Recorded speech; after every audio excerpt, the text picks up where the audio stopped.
Esclavage, fonds de commerce de l'Occident, Howard French, comme Robin des Bois. Nous nous interrogeons, mesdames, messieurs, ce matin encore sur notre chaîne.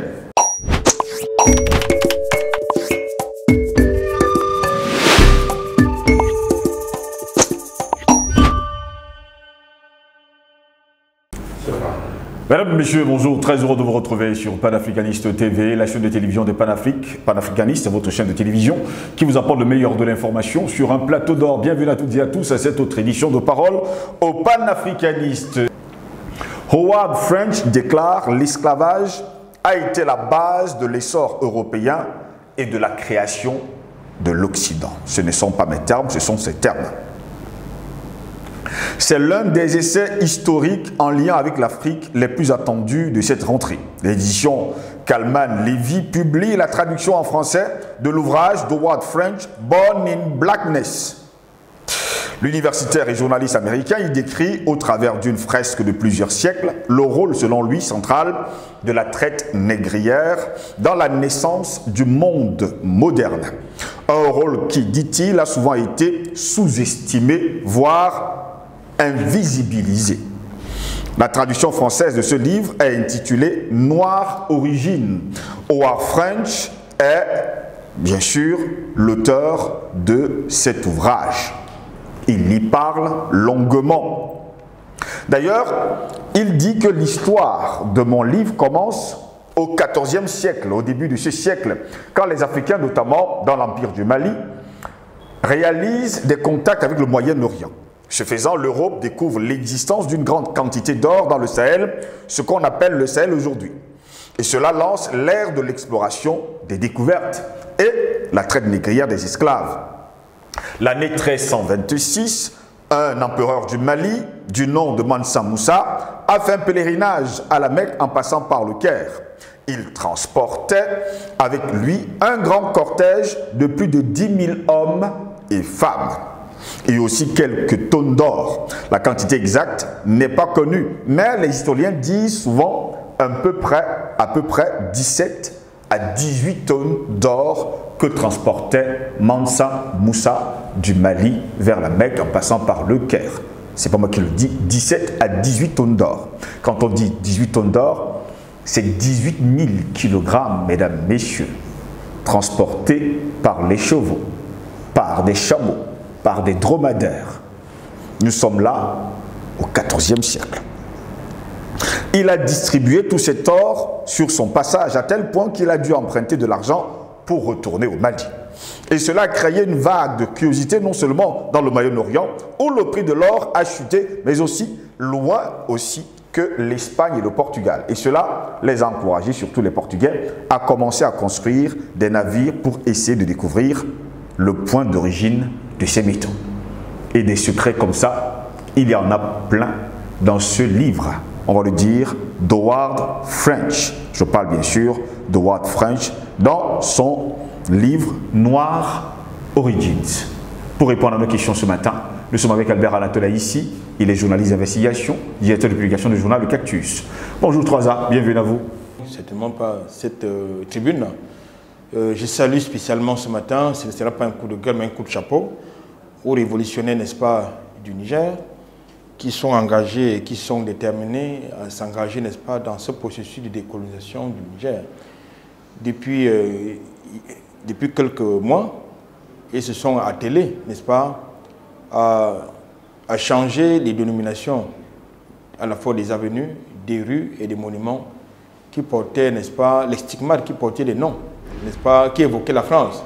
Oui. Depuis, je crois, nous sommes mercredi, je crois depuis mardi, donc depuis mardi cette semaine, ce qui s'est passé, ce qu'ils appelaient encore la paix de la francophonie est devenu la place de l'AES, l'Alliance des États du Sahel, entre autres.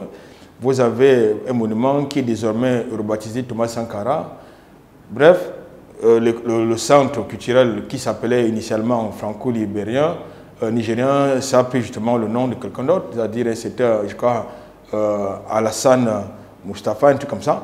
Bref, il s'agit justement des héros africains qui sont privilégiés en lieu et place de nos tortionnaires, quelquefois les génocidaires, n'est-ce pas, des peuples africains. Il faut donc que ce processus de décolonisation face d'une, c'est-à-dire que ça part non seulement du territoire nigérien, que ça se transporte vers le Mali, le Burkina Faso et pourquoi pas dans le reste de l'Afrique francophone. Merci pour l'invitation.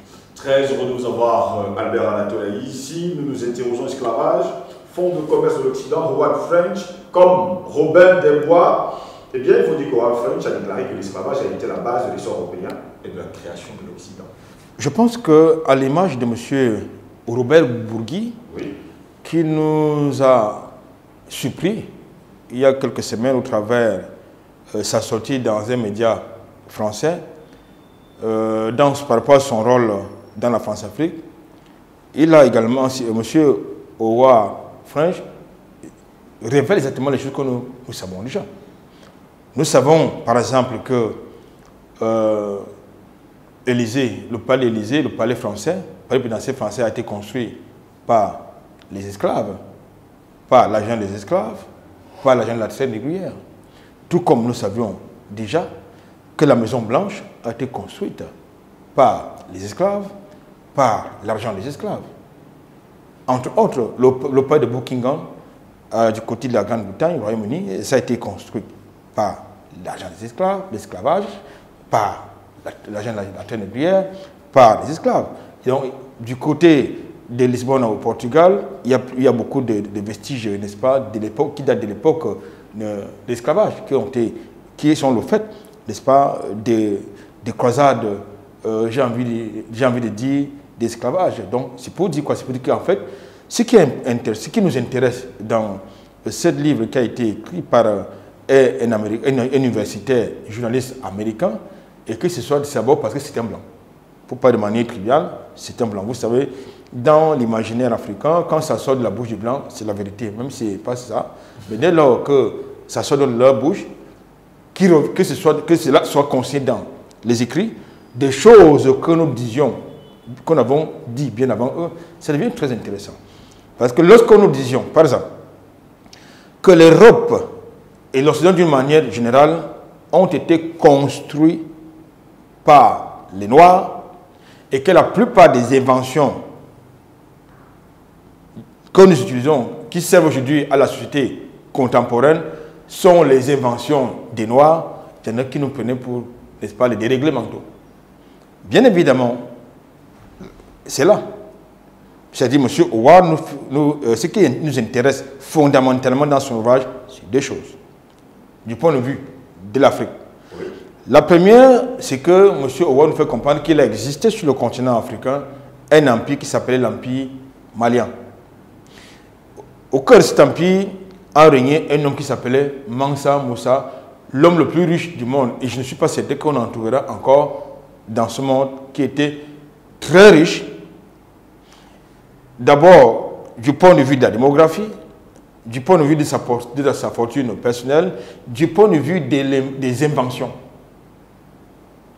Et que du côté du Mali, il a donc existé ce personnage qui s'appelle Mansa Moussa. C'est parce que lorsqu'on parle de personnage, il ne s'agit pas d'une légende, c'est des faits historiques. Oui. Et que ce monsieur a fait des explorations, il a cherché à découvrir d'autres concrets dans le cadre des relations commerciales qui ont fait, ce qui a permis que le Mali soit cet empire que certains considèrent aujourd'hui comme étant leur colonie et qu'on continue de vouloir recoloniser. Donc, Mansa Moussa est un personnage historique, malien, qui a construit le Mali que nous connaissons, le Mali historique que nous connaissons. Je voudrais quand même vous rappeler que l'une des premières universités africaines se trouve au Mali. Je crois l'université de Tombouctou, nous avons connu. L'université de Tombouctou, nous en avons connu. Nous avons connu la charte de Manding, je crois que nous avons dans une autre tribune, la charte de Manding qui a inspiré la charte actuelle de l'Organisation des Nations Unies. Charte Manding, il faut bien le préciser. Qui a été mal plagiée, bien évidemment. Donc, c'est cette charte qui utilise aujourd'hui, qui a inspiré les Nations Unies, et l'original de cette copie, justement, est malienne. Ça veut donc dire qu'aujourd'hui, lorsque les gens vous parlent, vous disent que l'Europe est le vieux continent, vous vous demandez s'ils ont un problème avec leur cerveau. Quand on sait que le berceau de l'humanité, c'est le continent africain. Quand on sait que l'homme noir existe bien longtemps, très longtemps avant l'homme blanc, vous vous demandez qu'est-ce qui s'est passé pour que le noir continue soit ce complexe d'infériorité lorsqu'il est face à un blanc, comme vous appelez, comme les appelez, moi je les appelle les locodères. Qu'est-ce qui se passe, qu'est-ce qui s'est passé pour que le noir ait ce complexe d'infériorité lorsqu'il est face à quelqu'un qui est arrivé plus de 6 millions d'années après lui. La deuxième chose que nous suggère n'est-ce pas, cet ouvrage de M. Howard French, c'est le rôle de l'Afrique dans la construction justement de l'Europe, dans la construction de l'Occident. C'est un élément que j'aime toujours prendre en exemple. Lorsque vous, dans les protocoles de Toronto, sur le chapitre dédié à la commission trilatérale, l'Afrique n'existe pas. Dans le protocole de Toronto, l'Afrique n'existe pas du tout. Pour eux, l'Afrique est inclue sur le continent européen parce qu'il s'agit d'un territoire à conquérir. Ce qui peut donc expliquer la colonisation, la traite négrière, la néocolonisation et toutes les croisades que le continent africain a connues et continue de connaître parce qu'aujourd'hui, les Occidentaux, ils surfent entre le hard et le soft power, selon leurs intérêts, selon, n'est-ce pas, la détermination des peuples, ils peuvent utiliser le hard ou le soft power. Donc, le rôle de l'Afrique a été clé, n'est-ce pas, dans la construction de l'Europe, dans la construction de l'Occident, non seulement du point de vue des ressources humaines. L'esclavage, c'était, n'est-ce pas, la déportation des bras les plus vigoureux pour aller construire l'Europe, pour aller travailler dans les champs de canne à sucre, entre autres, pour aller construire le chemin de fer. Cela n'enlève pas, Albert Latola, ici, pour mettre de l'eau dans votre vin, que des Noirs existaient déjà sur le continent européen. Dans les peuples autochtones de l'Amérique, qui ont été génocidés, parce qu'ils se font aujourd'hui appeler les Américains, sans épithète bien sûr. Parce que les autres Américains avec épithète sont considérés comme les étrangers. Vous avez les Latino-Américains, les Latino-Américains, vous avez, je crois que c'est les Négro-Américains, bref, les Afro-Américains, voilà, les Afro-Américains, j'y arrive. Vous avez tous ces autres Américains qui portent les épithètes, sont considérés comme étant des étrangers. En fait, l'histoire a été falsifiée parce que les premiers Noirs, les premiers occupants, les premiers habitants de l'Amérique qui étaient considérés à l'époque comme étant le Nouveau Monde, ce ne sont pas des Blancs. C'était des Noirs, c'était des Amérindiens qui ont été génocidés. Un peu comme Israël a été génocidé les Gazaouis, les Palestiniens. Donc, ils ont donc falsifié l'histoire et je crois que le livre de M. Howard French est en train de remettre les choses à leur place. Je crois qu'il est intellectuellement honnête lorsqu'il reconnaît que le rôle de l'Afrique dans l'essor de l'Europe et de l'Occident d'une manière générale a été invisibilisé. Mais il devrait également noter que pour certains cas, il a été blanchi. Oui. Un peu comme ils nous ont fait croire que c'est eux qui nous ont apporté la religion. Ce ne sont pas eux qui nous ont apporté la religion, ce qui est absolument faux. Ce qui est absolument faux également de croire que ce sont eux qui sont les créateurs de tous les instruments rudimentaires que nous utilisons au quotidien. Ce qui est également faux, c'est de faire croire, n'est-ce pas, au reste du monde qu'ils sont nos ancêtres. Parce que ça a été dit, tout comme il est également faux de croire que Jésus ou Marie ou Joseph, c'était des Blancs. Ce n'était pas des Blancs. Jésus n'était pas blanc. Jésus n'était pas blanc non plus. Regardez bien autour de vous. Donc, si quelque chose a été fait blanc. Bon, je crois que, alors, nous pensons donc que vous retrouverez les Noirs partout. Oui. En Inde, au Pakistan, en Chine, même sur le territoire européen, vous en avez qui sont des Noirs. Vous en avez en Mauritanie, puisque quelquefois, je cite ces pays-là qui apparaissent dans la Bible. Israël n'était pas noir, n'était pas blanc. Israël n'était pas blanc. Lorsqu'on parle d'Israël n'était pas, Rome antique n'était pas blanc, c'était pas les blancs. Dans tous les cas, Albert Anatole, ici, je vous promets un sujet sur les Noirs chinois, voilà, qui sont d'ailleurs, on va le dire comme ça, ceux mêmes qui sont les autochtones de la Chine. Continue. En tout cas, qui nous intéresse dans l'ouvrage de M. Howard French, ça dit que remettre l'histoire à sa véritable place. Malheureusement, il a fallu attendre. C'est vrai que ça a été écrit par Cheikh Anta Diop. Ce que M. Howard French dit aujourd'hui a été révélé, a été écrit par M. Anta Diop lorsqu'il parle de civilisation nègre. Nègre, c'est une civilisation au pluriel, nègre au singulier. Ça veut tout simplement dire que nous hésitons avant que. Justement, parlant toujours de Mansa Moussa, Howard French fait savoir que des empereurs comme Mansa Moussa existaient, ils étaient très nombreux d'ailleurs sur le continent. Malien, on a connu d'autres empires comme en Éthiopie. Oui. On a connu d'autres empires comme en Éthiopie, on en a connu comme au Ghana. On a connu des pharaons qui n'étaient pas des blancs. Les pharaons qui étaient des noirs, plus grands que vous et moi, de taille et vigoureux. Donc aujourd'hui... Ibamouner avec Laurent Dua qui a créé l'écriture, Albert Anatole ici, on va également oublier ça. Disons que vous venez là après le 14e siècle, nous parlons de l'Afrique avant le 14e siècle. Donc c'est pour vous dire qu'ils ont falsifié, on a eu beaucoup d'empires, des grands empires, n'est-ce pas, sur le continent africain. Et qui étaient dirigés par des Noirs, qui vous parlent de la démocratie. Parce qu'aujourd'hui, lorsque les autres nous parlent des droits de l'homme, ils nous parlent de la démocratie, ils nous parlent de l'état de droit, ça donne l'impression que les autres nous ont appris tout cela. Donc, ce qui est faux. Lorsqu'on parle de l'arabe par l'arabe africain, de quoi s'agissait? C'était la démocratie à l'africaine. Nos ancêtres avaient leur manière à eux de réguler la communauté. Et comme par hasard, ils combattent le communautarisme chez eux. Parce que justement, ils ont raison de combattre le communautarisme, parce que le communautarisme, justement, place l'homme au sein de la communauté. Or, nous avons affaire à des capitalistes qui ne vénèrent que l'argent, parce que pour eux, l'homme, c'était un accessoire. L'homme, vous le savez, dans la charte de l'impérialisme, l'homme, c'est un bien meuble, un bien marchand, surtout le noir. Même chez eux, l'homme est considéré comme un accessoire. La preuve, c'est que lorsque vous commencez à devenir une personne de troisième âge dans leur environnement, que se passe-t-il? Soit ils vous envoient dans les EHPAD, c'est-à-dire selon on case les personnes qui sont devenues inutiles pour eux, selon eux, pour la société, oui. Soit vous êtes euthanasié. C'est ce qui se passe chez eux maintenant. Parce que vous n'êtes plus productif.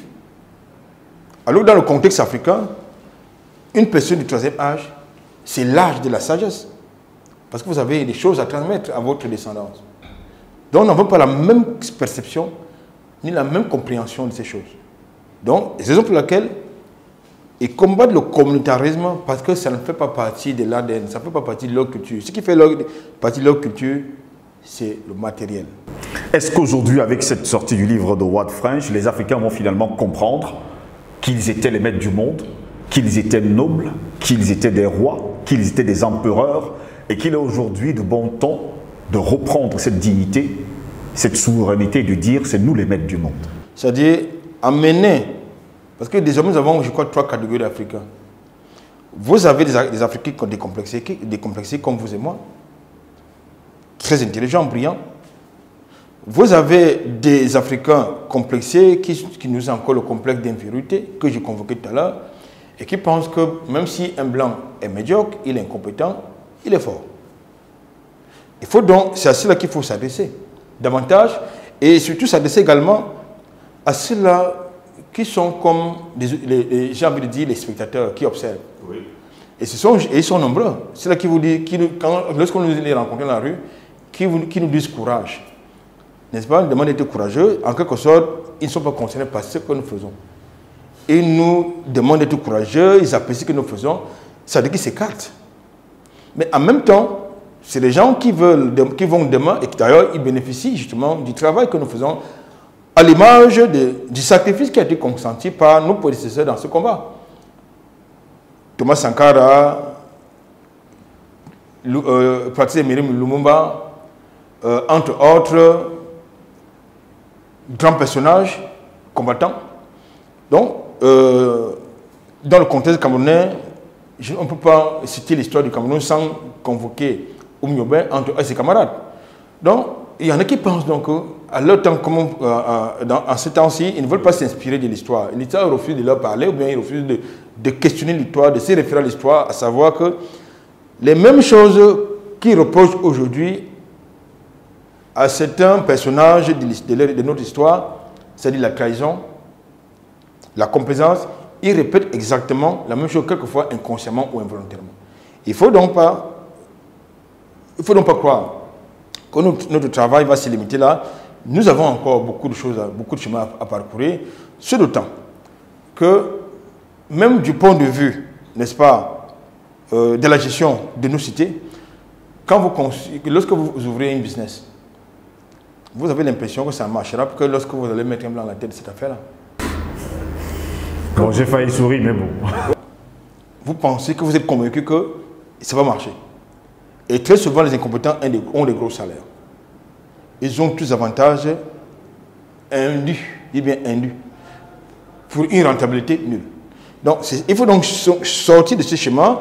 L'ouvrage de notre confrère, parce qu'il est journaliste, oui, de Howard French, qui est un Américain, c'est-à-dire de race blanche, devait donc servir à la fois d'électrochoc, mais surtout davantage conscientiser ceux qui pensent que la vérité n'a de valeur que si elle vient d'ailleurs. Puisque ce qui est dit dans son ouvrage, nous l'avons dit et répété de tout temps. En quelques secondes, Albert Anatole, ici, ces derniers temps-ci, les secrets sortent des valises, des archives pour montrer à la terre entière que tout a commencé avec le noir. Que d'ici 30 à 50 ans, nous allons assister à l'africanisation de l'Europe. Donc, ils sont donc en train d'anticiper. Il y en a qui nous promettent des recroisades au travers d'une reconnaissance militaire. C'est François Lecointre, un général français, qui l'a dit, c'est pas moi qui le dit. Il y en a qui sont plus sérieux, qui pensent que le monde va rentrer là où il était. C'est-à-dire que le curseur de la marche du monde va revenir sur son point de départ, c'est-à-dire l'africanisation du monde. C'est important de le dire. Et je crois que les honnêtes, parce qu'il faut aussi se dire que nous n'avons pas que des mauvais locodèmes, vous avez également des locodèmes qui sont honnêtes, intellectuellement parlant, qui sont sérieux, qui soutiennent le combat que nous menons et qui pensent qu'en réalité, lorsqu'on leur parle de démocratie, de l'état de droit, n'est-ce pas, du respect des droits de l'homme et du droit international, en fait, c'est le pipeau. L'oligarchie mondiale les a enfermés dans une sorte de camisole de force, dans une sorte de prison dorée, qu'en réalité, ils subissent la même injustice que vous et moi, mais à des degrés divers. Donc, de plus, il faut donc qu'ils sachent que, quel que soit ce qu'ils peuvent cacher, ce sera révélé au monde. La preuve, c'est que ce qui était présenté à l'époque de nos ancêtres comme étant des sortilèges, comme étant des fétiches, surtout dans leur musée. Avec la complicité de ce qu'on appelle l'œuvre d'art, mais ils ne sont jamais rentrés sur le sol africain. La complicité des Indo-colons, avec la complicité des croisades, avec la complicité des évangélistes qu'ils avaient appelés les missionnaires. Merci à vous, Albert Anatole, ici d'avoir répondu à nos questions. Mesdames, Messieurs, merci à vous également de nous avoir suivis. Au plaisir de vous retrouver très prochainement. Restez sur nos plateformes numériques YouTube, Facebook, Instagram et TikTok. Eh bien, Panafricanist TV, l'information est toujours en continu sur notre chaîne. Bonne journée à toutes et à tous.